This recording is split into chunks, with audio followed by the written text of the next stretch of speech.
Assalamualaikum warahmatullahi wabarakatuh. Baiklah, anak-anak ibu semuanya, pada pembelajaran daring kali ini kita akan mempelajari tentang grafik fungsi trigonometri, yaitu pada KD 3.10 dan 4.10 matematika wajib. Nah, yang akan kita pelajari di waktu yang singkat dan terbatas ini hanya dua saja, yaitu yang pertama menggambarkan grafik sinus, kosinus, dan tangen. Sedangkan yang kedua, menentukan nilai maksimum, nilai minimum, amplitudo, dan periode pada grafik sinus, kosinus, dan tangen. Nah, yang kedua ini akan kita pelajari besok, sedangkan hari ini kita pelajari yang pertama, menggambar grafik sinus, kosinus, dan tangen. Nah, yang pertama kita masuki yaitu grafik fungsi sinus. Nah, grafik fungsi sinus ini bentuk persamaannya adalah Y sama dengan sin X. Nah, ini adalah bentuk paling sederhananya, Y sama dengan sin X. Nah, bisa juga bentuknya lebih kompleks nanti, misalnya seperti Y sama dengan sin 2X, atau Y sama dengan sin 3X, atau bisa juga nanti Y sama dengan sin 2X tambah 60 derajat. Nah, atau bisa juga nanti Y sama dengan 3 sin 6X tambah 30 derajat tambah 5. Jadi bisa bentuknya lebih kompleks lagi. Nah, sedangkan yang akan kita pelajari hari ini adalah bentuk sederhananya saja, yaitu Y sama dengan sin X. Nah, untuk menggambar grafik fungsi trigonometri ini bisa menggunakan tabel, yaitu kita tentukan titik-titiknya antara titik X dengan Y. Nah, yang X ini adalah sin X, berarti X ini adalah berupa sudut nanti. Nah, sudut yang kita gunakan adalah sudut-sudut istimewa supaya mudah kita mencarinya. Kalau sebenarnya semua sudut saja berapapun sudutnya bisa gitu, tapi supaya mudah menentukan nilai-nilai Y-nya, jadi kita ambil aja sudut-sudut yang istimewa. Nah, jadi ini semuanya harus ingat nih berapa nilainya. Nah, ini udah Ibu tulis tabelnya dari 0 sampai 360 derajat. Nah, jadi kalau X-nya 0 berarti Y-nya berapa nanti gitu. Jadi gini nanti, kalau X-nya sama dengan 0 berarti Y-nya sama dengan sin. Nah, X-nya 0 berarti X-nya kita ganti dengan 0, berarti Y sama dengan sin 0. Sin 0 sama dengan 0. Jadi Y-nya kalau X-nya 0 berarti Y-nya sama dengan 0 juga, berarti kita isi di sini 0. Nah, kalau X-nya sama dengan 30. Kalau X-nya sama dengan 30 derajat, berarti Y-nya sama dengan sin 30. Nah, berapa sin 30? Jangan lupa. Nah, sin 30 nilainya 1/2. Jadi nanti di sini kita isi untuk yang X30 berarti Y-nya 1/2. Gitu juga nanti kalau 45 berapa? Sin 45 akar 2/2. Nah, sin 60 akar 3/2. Sedangkan sin 90 berapa? 1. Nah, untuk yang 120 kita gunakan sudut berelasi. Nah, ini Ibu ambil contoh 1 ya, yang untuk Y sama dengan sin yang untuk X-nya sama dengan 120. Nah, untuk X sama dengan 120 derajat, berarti nanti Y-nya sama dengan sin 120. Nah, itu bisa nanti kalau 120 berarti letaknya di kuadran 2. Bisa kita pakai 90, bisa kita pakai 180. Biar aman kita pakai saja yang tetap, yang jangan pakai yang berubah-ubah nanti bingung. Jadi kita ambil aja yang kalau yang tetap berarti 180, berarti kita pakai aja 180. Jadi ini sama dengan sin 180, supaya jadi 120 berarti kita kurang dengan 60. Nah, jadi kalau kita pakai 110 berarti dia tetap. Jadi dia sama dengan sin 60. Nah, sin 60-nya sama dengan sin 60 akar 3/2. Nah, di kuadran 2 nilai sin itu positif, berarti dia di sini akar 3/2. Nah, untuk yang kosong ini silahkan dilanjutkan, di skip dulu videonya, dicari sampai dapat 360. Kalau udah dapat baru dilanjutkan lagi videonya. Oke, kita lanjut. Nah, gimana nilai yang tadi sudah didapatkah? Nah, silakan antum cek hasilnya apakah sama dengan tabel yang ada di layar Ibu. Jadi kalau sin 135 berarti akar 2 per 2, 150 nya setengah, ini 0, min setengah, min akar 2 per 2, min akar 3 per 2, min 1, min akar 3 per 2, min akar 2 per 2, min 1 per 2, dan 0. Nah, jika diisi tabel ini ada salah, silahkan tulis di komen di mana salahnya, nanti kita koreksi sama-sama di grup. Nah, sekarang kalau isi tabel ini sudah selesai, maka isi tabel ini kita pindahkan ke koordinat kartesius. Nah, ini sudah Ibu bikin koordinat kartesiusnya, Ibu bikin panjang. Nah, jadi antum nanti kalau mau bikin biar bagus gambarnya, boleh dipakai metode landscape atau horizontal. Jadi diputar bukunya, ambil yang sisi horizontalnya.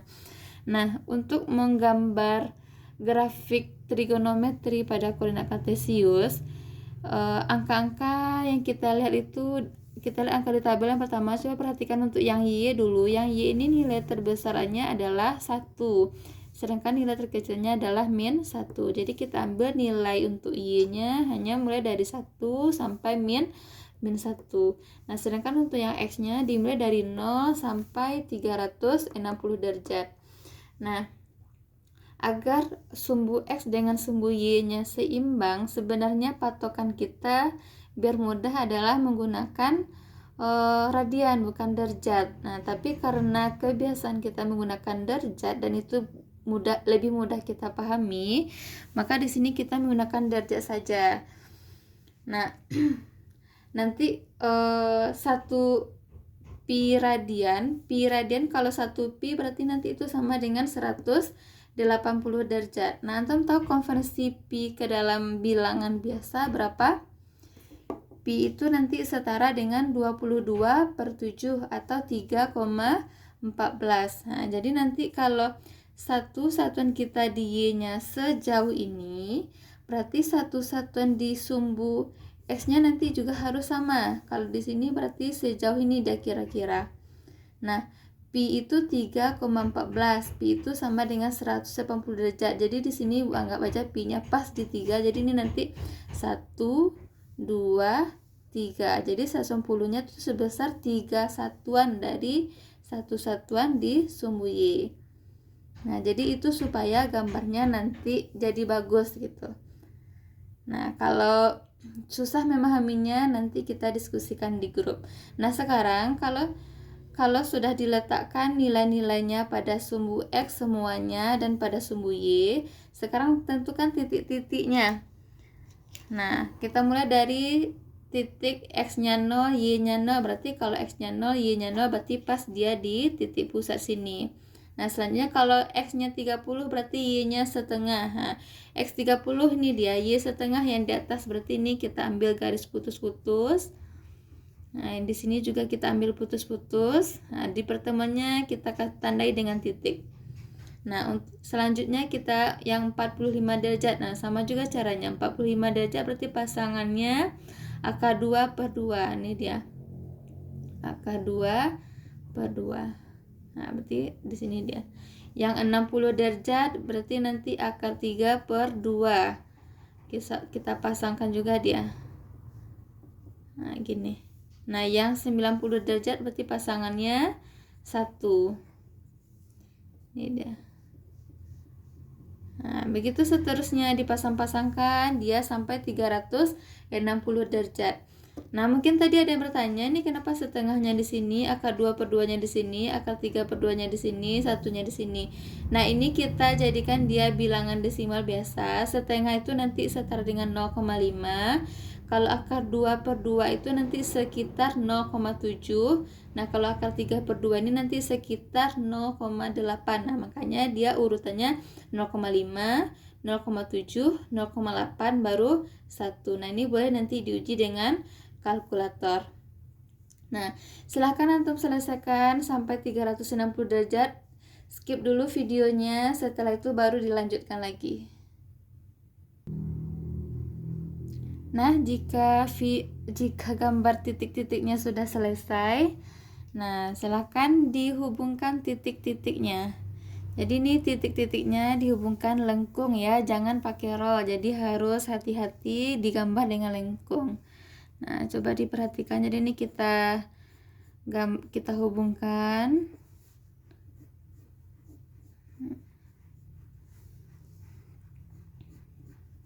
Di puncaknya nanti tidak boleh seperti segitiga, harus lengkung ya. Nah, nih.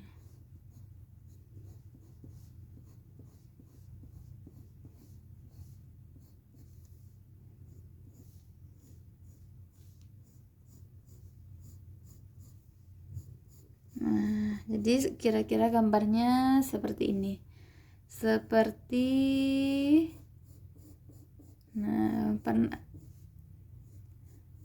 Pernah ya ditemukan ini gambar ini di pelajaran lain, seperti di fisika misalnya. Nah, ini namanya gambar apa namanya di fisika?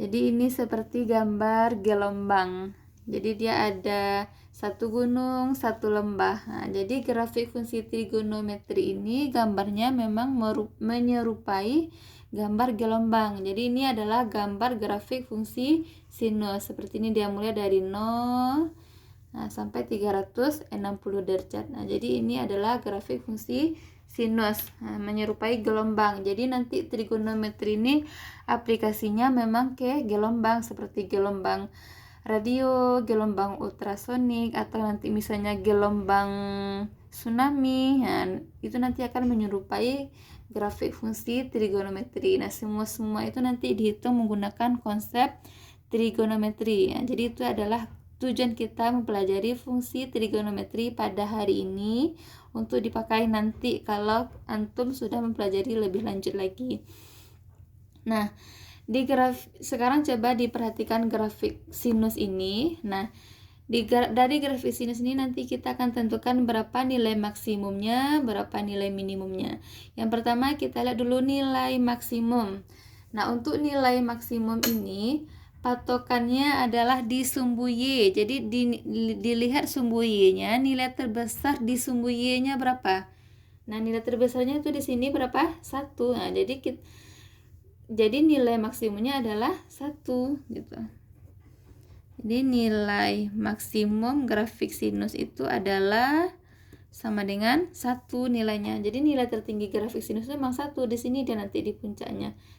Tidak akan pernah dia lebih dari 1, kecuali dia nanti grafiknya lain lagi. Tapi kalau dia hanya Y sama dengan sin X, nilai maksimumnya itu nanti adalah 1. Nah, sedangkan nilai minimumnya, nilai minimum berarti nilai yang paling rendah, minimum. Nah, nilai yang paling rendah, berapa paling rendahnya di gambar ini? Kita lihat paling rendahnya tentu di sini. Berapa nilai Y-nya? Nah, min 1, berarti nilai minimumnya adalah min 1. Nah, selanjutnya amplitudo. Amplitudo itu adalah simpangan terjauh terhadap sumbu X. Simpangan terjauh. Mana maksudnya simpangan terjauh? Jadi dari sumbu X ini kita lihat yang terjauhnya, keluarnya berapa nanti ini. Terjauhnya. Kira-kira yang paling terjauh mana? Apakah di 30 ini sampai sini? Atau ada lagi yang lebih jauh? Ada lagi yang lebih jauh? Ada ya, dari sini yang paling jauh. Dari 90 sampai ke sini yang paling jauh. Berarti paling jauh tuh nanti jaraknya berapa? Nah, berapa dia jaraknya dari sumbu X sampai ke atas ini jaraknya adalah 1. Jadi amplitudonya sama dengan 1. Jadi amplitudo itu adalah simpangan terjauh. Jarak simpangan terjauh dari sumbu X. Jadi di sini kita ambil, yaitu jaraknya 1. Itu bisa juga nanti ke bawah 1 juga dia. Jadi amplitudo itu nanti selalu positif nilainya karena dia berupa jarak. Nah, selanjutnya adalah periode. Periode ini adalah banyak periodiknya sebanyak 1 gelombang. Jadi yang 1 gelombang itu kalau dipelajari di fisika adalah 1 gunung dan 1 lembah. Nah, jadi itu adalah yang 1 gelombang. Nah, yang 1 gelombang itu berapa besar sudutnya? Nah, itulah yang namanya periodenya. Jadi yang 1 gelombang itu besar sudutnya berapa? 360 derajat. Jadi periodenya adalah 360 60 derajat. Nah, periode ini nanti bisa berubah-ubah, bisa nanti periode yang satu gelombang itu nanti bisa sampai hanya 180 kalau fungsinya bukan nanti sin X lagi, yang lain misalnya. Nah, jadi kalau dia Y sama dengan sin X, berarti nilai maksimumnya nanti adalah 1, nilai minimumnya min 1, amplitudonya 1, dan periodenya 360 derajat. Nah, ini tidak akan pernah berubah-berubah nanti selama fungsinya adalah Y sama dengan sin X. Nah, jadi ini aja dulu yang kita pelajari untuk grafik fungsi sinus. Setelah ini kita lanjut grafik fungsi kosinus.